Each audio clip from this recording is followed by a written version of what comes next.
Creating a square is simple enough, though we can literally start a new MS Paint file. So we can add an MS Paint files or our photographs also to make them as a game character. Now resize it to 50 by 50 pixels. For adding to game, we are resizing that to 50 by 50 pixels, and then just fill the space with a single block color. So we are making here a square character, which is a suppose a blue color or red color. So we are making a game character here, which is a square. Now save that as a png file and drag it from wherever you saved it to your project folder.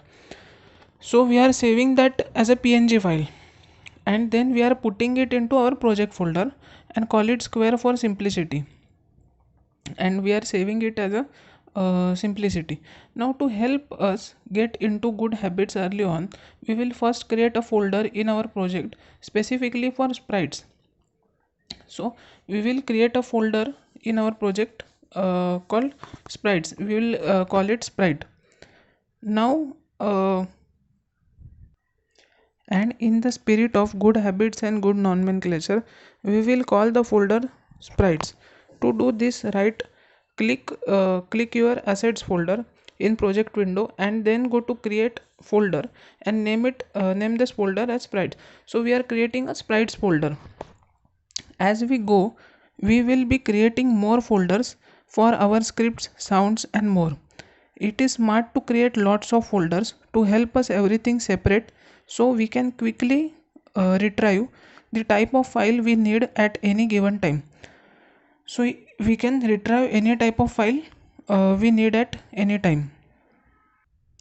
Once you have made that folder, you can simply drag the square.png file from Windows Explorer into your sprites folder. Note that at any time you will also be able to right click your project window and select show in Explorer.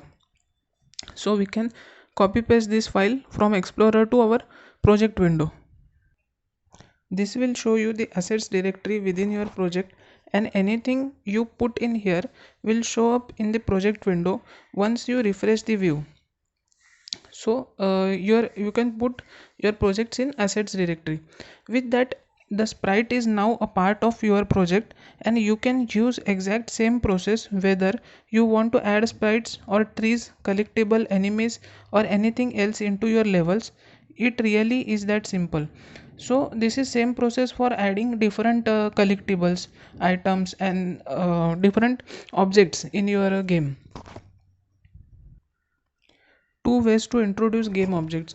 There are two ways to add this simple game object into the scene, and we are going to go through both of them here because I feel it is a good learning opportunity.